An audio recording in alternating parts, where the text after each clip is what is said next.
जिंदगी का सफर सुहाना हो, इसके लिए सावधान रहना जरूरी है। रोजमर्रा की आपाधापी में कुछ देर बैठकर सोचना समझना भी जरूरी है कि आपके आसपास क्या हो रहा है और जो कुछ हो रहा है उससे हमारी जिंदगी, हमारा परिवार कैसे प्रभावित हो सकता है। इसलिए हॉर्न बजाकर बाखबर करने वाली खबर जरूरी होती है। और आज की ये खबर रील्स के रोग से जुड़ी हुई है। इंस्टा या फेसबुक पर लाइक्स जुटाने की होड़ और रातों रात लोकप्रिय हो जाने की ललक, इसकी वजह से इन दिनों रील्स का बड़ा क्रेज है। लेकिन ये जुनून कई बार जानलेवा साबित हो रहा है। दिल्ली में दो दोस्त तब ट्रेन की चपेट में आ गए जब वो रेलवे ट्रैक पर वीडियो बनाने की कोशिश कर रहे थे। इस तरह का ये पहला मामला नहीं है। इससे पहले ऐसे कई हादसे हो चुके हैं, लेकिन युवा सबक लेने के लिए तैयार नहीं है। इसलिए जरूरी है कि इस पर हॉर्न बजाया जाए। ये बच्चों के खेलने की चीज नहीं, हाथ कट जाए तो खून निकल आता है।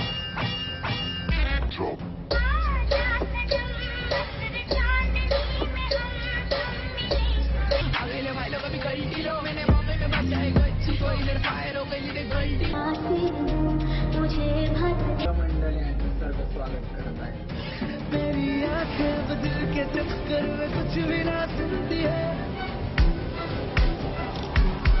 वो पूरी दारू पीली वाली तो लाल टॉप वाली।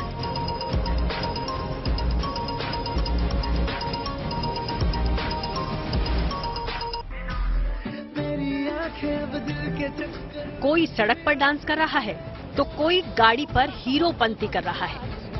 सबसे अलग दिखने की होड़ में कोई रेल की बोगी में उछल कूद करता नजर आता है तो कोई रेल की पटरी पर स्टंट करने की कोशिश करता है।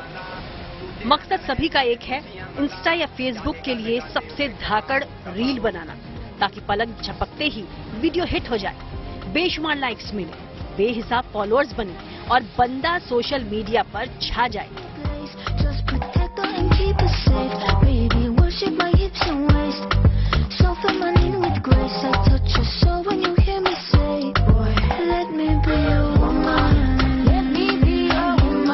बनाने के चक्कर में दो दोस्त ट्रेन की चपेट में आ गए। इसीलिए इस जानलेवा जुनून पर सावधानी वाला हॉर्न बजाना जरूरी है।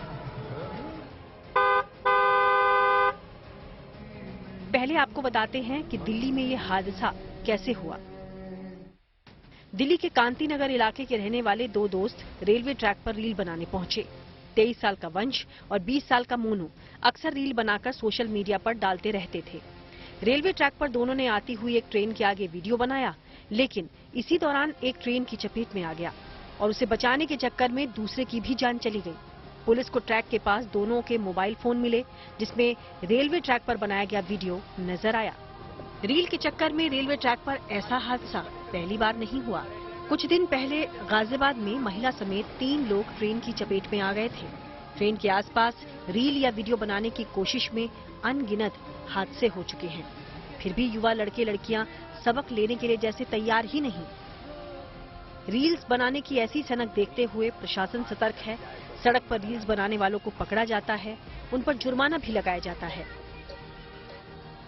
मुरादाबाद में गाड़ी की बोनट पर बैठकर रील बनाने वाले युवक का ट्रैफिक नियम उल्लंघन करने के एवज में करीब 30,000 का चालान काटा गया और दिल्ली मेरठ एक्सप्रेसवे पर रील बनाने वाली लड़की का 17,000 का चालान काटा। हाईवे पर गाड़ी को रोकना या वीडियो बनाना गैर कानूनी है, क्योंकि इससे जान जोखिम में पड़ सकती है। इसी तरह रेल की पटरी या प्लेटफॉर्म के किनारे वीडियो बनाना या सेल्फी लेना दंडनीय अपराध है। रेल की पटरी के पास वीडियो बनाने या सेल्फी लेने पर 1,000 रुपए जुर्माने के साथ 6 महीने की जेल हो सकती है। लेकिन रील का चस्का ऐसा है कि युवा कानून को ताक पर रखकर और जान दांव पर लगाकर वीडियो बना रहे हैं। जाहिर है, इस मामले में प्रशासन को और सख्ती दिखाने की आवश्यकता है, लेकिन उससे भी ज्यादा जरूरी है कि युवाओं को ऐसे जानलेवा रील से दूर रहने के लिए कन्विंस किया जाए और सावधानी वाला हॉर्न बजाया जाए। Bureau report, good news today.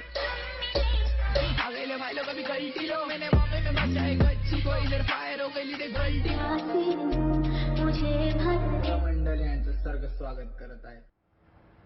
Reels बनाने के पीछे जो मानसिकता है उसे समझना बेहद जरूरी है। ज्यादा लाइक्स मिलने और वीडियो वायरल होने के बाद माना जाता है कि उससे कमाई हो सकती है। ये कमाई कैसे होती है, कितनी होती है, इसे हमने समझा साइबर एक्सपर्ट अनुज अग्रवाल से। सुनिए। हाल के दिनों में पुलिस की कार्रवाई में कई यूट्यूबर्स को गिरफ्तार किया गया है। वो अपनी जान को भी खतरा बने हुए हैं और पब्लिक सेफ्टी के लिए बहुत बड़ा रिस्क खड़ा कर रहे हैं। यूट्यूब पर रील बनाकर डालने से, इंस्टाग्राम पर रील और छोटे छोटे खतरनाक स्टंट वाले वीडियो बनाकर डालने से एडवर्टाइजमेंट और लाइक की संख्या लाखों में पहुंच जाती है। इन एडवर्टाइजमेंट्स को जो रेवेन्यू, जो कमाई गूगल और फेसबुक को होती है, उसका कुछ हिस्सा इन रील बनाने वालों को, जिनका ये अकाउंट होता है, उनको दिया जाता है। कई बार इसकी मात्रा भी हजारों में और कुछ लोग तो लाखों में कमा रहे हैं। और यही वजह है कि ये यूट्यूबर्स और इंस्टाग्राम वाले रील बनाने के लिए इतने उत्साहित हैं और रिस्क ले रहे हैं और अपने लिए भी और जनता के लिए लगातार खतरा बनते जा रहे हैं। वैसे रील से कमाई सिर्फ एक पक्ष है। अहम बात यह है कि युवा लोकप्रिय होना चाहते हैं, अपने टैलेंट को दुनिया के सामने रखना चाहते हैं। जब रील्स को लाइक्स मिलता है तो उन्हें खुशी मिलती है। जब मन लाइक्स नहीं आते हैं तो कई युवा डिप्रेशन में चले जाते हैं। यानी कि रील के इस रोग का एक मनोवैज्ञानिक पहलू भी है। इसलिए हमने बात की मनोचिकित्सक डॉक्टर निशा खन्ना से।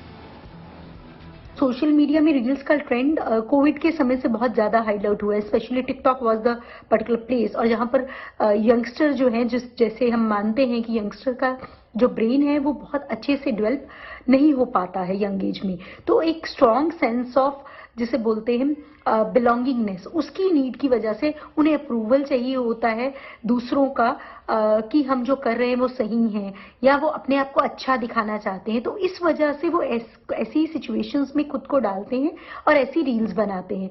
एक सेंस ऑफ स्ट्रॉन्ग आइडेंटिटी, जितनी ज्यादा मेरी लाइक्स होंगी उतना ज्यादा मुझे लोग पसंद करते हैं, तो हम अपना सेल्फ एवेल्यूएशन भी करना शुरू कर देते हैं। तो अगर हम रिस्की बिहेवियर करेंगे तो लोग ये समझेंगे हम कितने पावरफुल हैं, और रिस्क में एक्साइटमेंट तो आता ही है। तो इसलिए लोग सोचते नहीं है, उनको लगता है कि अगर हम रिस्की और ऐसा कुछ करेंगे, डेफिनेटली अगर हम देखा जाए तो हमारी फिल्म्स भी इस चीज के लिए इंस्पायर करती है, और बहुत सारी वीडियोस बहुत सारे लोग जानकर खेलने की कोशिश करते हैं एक लाइफ में स्पाइक लाने के लिए, तो वो भी एक मेजर रोल प्ले करता है।